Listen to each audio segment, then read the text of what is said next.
बिस्मिल्लाहिर्रहमानिर्रहीम अस्सलामु अलैकुम रहमतुल्लाह। इस्टेब्लिशमेंट की जानिब से शहबाज शरीफ को दो ऑप्शन दे दिए गए हैं और ये दो ऑप्शन दिए गए हैं या तो आइनी तरमीम या फिर इस्तीफ़ा। और ये दोनों ऑप्शन अब शहबाज शरीफ की टेबल के ऊपर आ गए हैं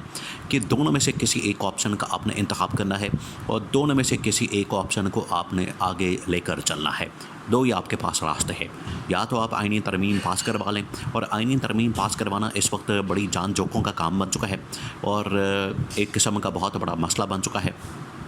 आइनी तरमीम को पास करवाना अब एक बहुत ही मुश्किल टास्क बन चुका है। ये अब ऐसे ही रातों रात आइनी तरमीम पास नहीं हो सकती। आइनी तरमीम पास करने के लिए बड़े जतन करने पड़ेंगे और बड़ा कुछ करना पड़ेगा, और उसके लिए ये सारा कुछ किया तो जा रहा है, मैनेजमेंट की जा रही है, अदलिया को मैनेज किया जा रहा है, लोगों को मैनेज किया जा रहा है, कौमी असम्बली को मैनेज किया जा रहा है, पीटीआई को मैनेज करने की कोशिश हो रही है, लेकिन असल में इमरान खान और पीटीआई मैनेज नहीं हो रहे, जिसकी वजह से ये आइनी तरमीम पास नहीं हो रही। और इमरान खान को भी इवन के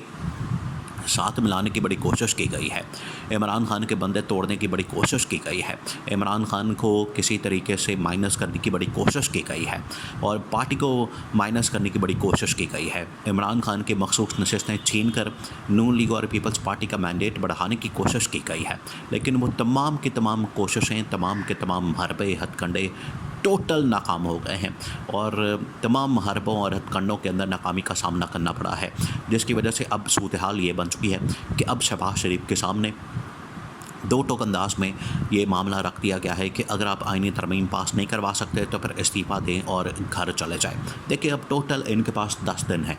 टोटल 10 दिन, और ये 10 दिन शुरू हुए थे पहली से, यानी कि 1 अक्टूबर से।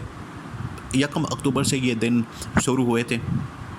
कि 10 अक्टूबर तक का आपके पास टाइम है, आपके पास वक्त है। अगर 10 अक्टूबर तक आप आइनी तरमीम पास करवा सकते हैं तो करवा लें, वरना फिर आपकी हुकूमत को घर भेज दिया जाएगा। वैसे दोनों सूरतों में इस हुकूमत की अब छुट्टी हो जानी है, क्योंकि अगर आइनी तरमीम पास हो जाती है तो उसके बाद जो इस्टेब्लिशमेंट के पास ताकत और इख्तियारात आ जाने हैं, इस्टेब्लिशमेंट के पास जो इस वक्त अथॉरिटी आ जानी है, इस्टेब्लिशमेंट के पास पूरी की पूरी मैनेजमेंट करने के जो राइट्स आ जाने हैं, उसके बाद तो इस हुकूमत का टिकना मुश्किल हो जाना है। उसके बाद ये हुकूमत टिकती नज़र नहीं आएगी, उसके बाद इस हुकूमत का ख़त्म होता ही नज़र आएगा। और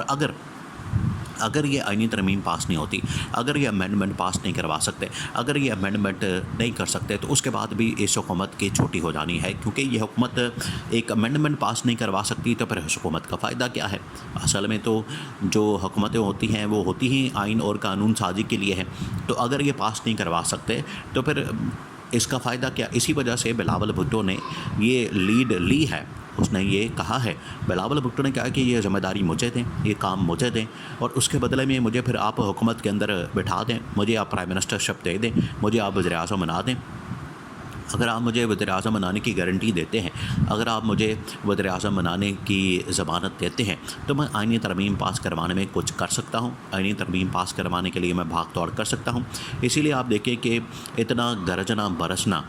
नून लीग वाले इतना ज़्यादा नहीं कर रहे थे। नून लीग वाले इतना ज़्यादा गरज बरस के साथ या इतने शद्दोमत के साथ आइनी तरमीम के ऊपर बात नहीं करते, आइनी अदालतों के दिफा के ऊपर बात नहीं करते, कादी फाइज़ ईसा का दिफा नहीं करते या इस्टेब्लिशमेंट का दिफा करते नज़र नहीं आते, जितने के पीपल्स पार्टी वाले नज़र आते हैं। और पीपल्स पार्टी में बिलावल भुट्टो तो 2 हाथ आगे चला गया है। बिलावल भुट्टो ने तो तमाम हदें पार करते हुए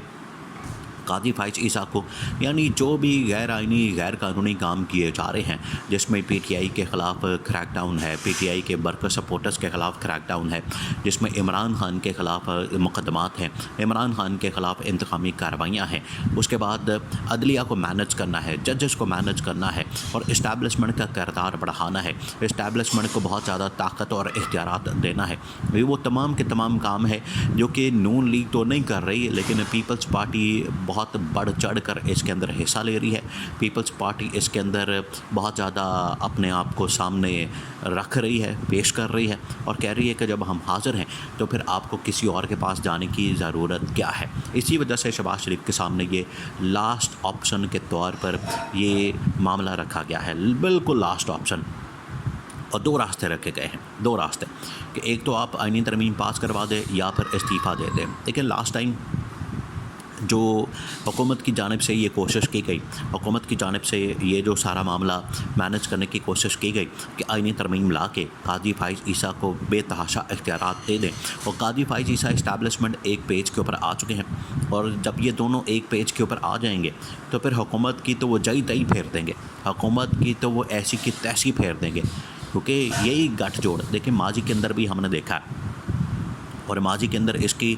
बहुत सारी मिसालें मौजूद हैं, बहुत सारी मिसालें मौजूद हैं, और ये मिसालें 1958 से लेकर आज तक दी जा सकती हैं। अयूब खान का मार्शल लॉ हो, याह्या खान का हो, जनरल ज़ियाउल हक का हो, फिर उसके बाद परवेज़ मुशर्रफ का मार्शल लॉ हो, तमाम के तमाम मार्शल लॉ को आखिरकार अदलिया ने ही सपोर्ट किया है और नज़रिया ज़रूरत के तहत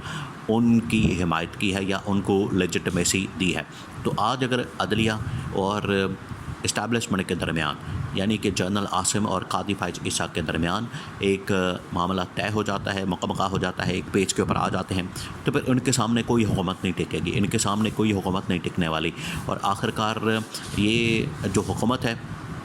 वो चाहे नून लीग की हो, पीपल्स पार्टी की हो, कोई हुकूमत उनके सामने फिर टिक नहीं पाएगी। ये एक ख़तरनाक चीज़ बन जानी है, और इतनी ख़तरनाक बन जानी है, ये एक किस्म की तलवार बन जानी है, और ये तलवार फिर किसी को नहीं छोड़ेगी, ये फिर सबकी गर्दनें उड़ाएगी। इसी वजह से इमरान खान इसमें रुकावट पैदा कर रहा है, इमरान खान इसको रोक रहा है, इमरान खान समझाने की कोशिश कर रहा है। और इवन कि आप देखें कि मौलाना फजलुर रहमान ने भी इनको समझाने की यही कोशिश की है कि आप कादी फ़ाइज़ ईसा को इतने इख्तियारात मत दें, कादी फ़ाइज़ ईसा को इतना ताकतवर मत करें, कादी फ़ाइज़ ईसा को इतनी ज़्यादा पावर और इस्टेब्लिशमेंट को इतना ज़्यादा मुदाखलत का इख्तियार मत दें। अगर आप ये करेंगे तो ये कल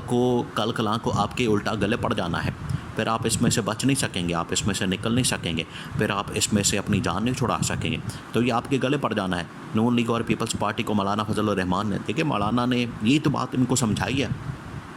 मौलाना ने यही बात तो इनको की है। मौलाना अगर पिछली दफ़ा नहीं माने, अगर वो पिछली दफ़ा इस हुकूमत के साथ बैठ जाते तो आईनी तरमीम पास उसी वक्त हो जानी थी, ये 15-20 दिन पहले आईनी तरमीम पास हो जानी थी, लेकिन मौलाना रुकावट बन गए। और अंदर इमरान खान ने ये मैसेज कन्वे किया था, क्योंकि इमरान खान आपको बताया कि बड़ा दूरअंदेश किस्म का आदमी है, उसको नज़र आ जाता है, उसको पाकिस्तानी सियासत का पता है, वो यहाँ के लोगों के जो इरादे हैं, यहाँ लोगों के जो नीयतें हैं उनको पहचान लेता है, उसको देख लेता है, जो मंसूबे बनाए जाते हैं, साजिशें की जाती हैं, इमरान खान उसके मुताबिक फिर इनको बता देता है। काउंटर करने की इमरान खान इस वक्त पूरी कोशिश कर रहा है। शहबाज शरीफ भी इस वक्त ख़तरे में पड़ चुका है, क्योंकि उसको पैगाम मिल गया है, उसको ये मैसेज पहुंचा दिया गया है, उसको ये बता दिया गया है कि अब आपके पास ज़्यादा टाइम नहीं है, आपके पास दो ही रास्ते हैं, या तो आप इस्तीफ़ा दे दें अगर आप आईनी तरमीम पास नहीं करवा सकते, जो कि पहले भी पास नहीं करवा सके, तो ये बात तो तय हो चुकी है कि इस मरतबा भी इनसे पास कोई नहीं होनी। अगर पीपल्स पार्टी को किरदार अदा करेगी ठीक, वरना दोनों सूरतों में पास होने या ना होने की सूरत में शहबाज शरीफ की हुकूमत ख़त्म।